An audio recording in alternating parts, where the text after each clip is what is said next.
Okay, so we have everything removed. So this plate right here, or this big cover, it's got 1, 2, 3, 4 screws, one down there. Take those off. That's out of the way. And then you just have a little clamp right in here that you can't really see. It's right here. So if you look at it, it's just, you just need a set of fairly like some good pliers, and then it'll come right out. Pull it down, it'll pop right off. So there's that. And then this one right here just has a bolt. You loosen that up and then kind of work this, just kind of wiggle it, and now that's off. So that gets you to everything that we need to do. Now we go ahead and take a look at a couple things. So you see right in there just how kind of gunky this is. So it's a 2003. It's got almost 200,000 miles.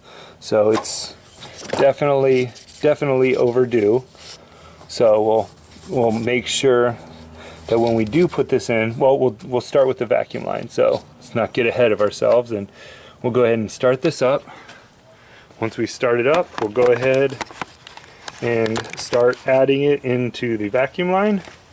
But for the starting up part, I'm going to go ahead and just kind of set it on there so it has that vacuum pressure. And I've already dumped it in, so we're down to, they say about 1/3 of a can. 1/3 of a can in the tank, 1/3 of the can in the vacuum line. But really with this stuff, because it is evaporative, you're not going to have a whole lot of problems if you dump a little bit more in there. It's okay. The more you have, the better it'll clean. Before I start it, what you want to make sure is that when you do start pouring it in, it's going to want to, the car is going to want to die. Just make sure that it doesn't die.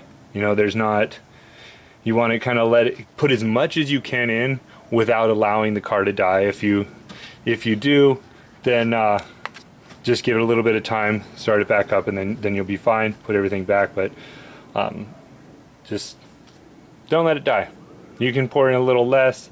The more you put in at a given time, the thicker, the more potent it is, the better it works. So just keep that in mind.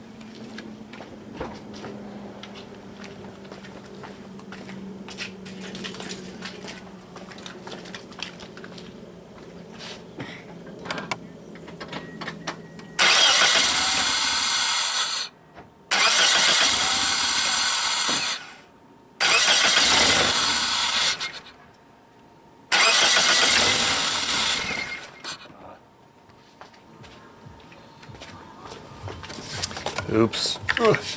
This was a big part here. That was a mistake.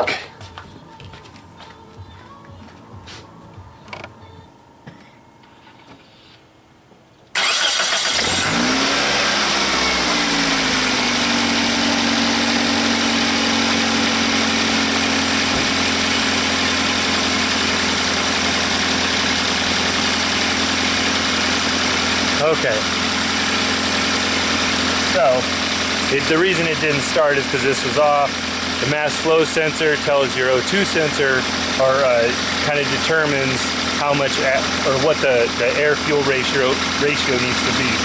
So, we'll throw that on there, make sure that's good, and then we'll go ahead and pull this off, and you'll notice some sucking. You might notice some sucking. There you go.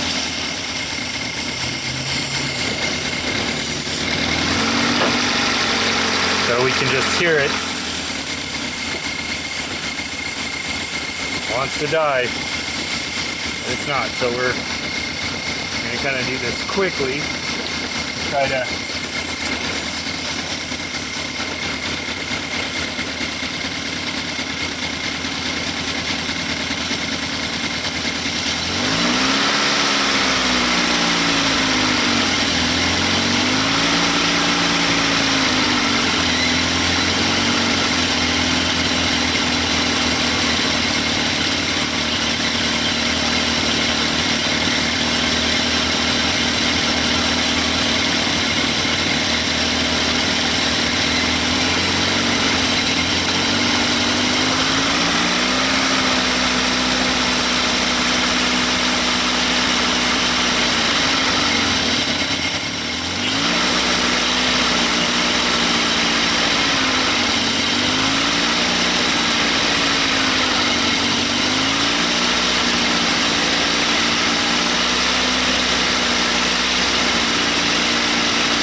Okay, so now see a little bit of smoke coming out of the engine compartment. That's it's an exhaust leak. So I knew that was the issue, so I knew it had an exhaust leak, so we're not going to worry about too much about that. It's coming exactly where I know the exhaust leak is. So what you'll have is you'll also have something coming out of the tailpipe. Typically, if I rev it up, it's going to have more. So I'm going to just set this down while I go ahead and rev it.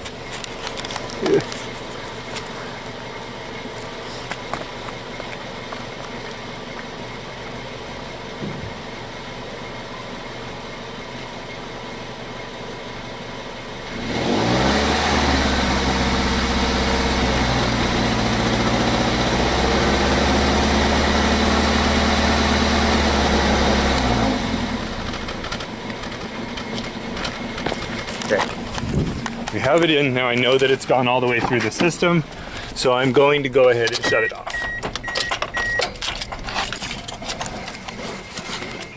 Okay. Now all the smoke has come through the system, so it's actually coming out of the exhaust like I expected. But if you can see, there's a little bit of smoke. So we're going to let it sit while the engine's hot and just let it sit on there for about 5 or 10 minutes. So once we're done with that, I'll be back out here and then we'll take the next step.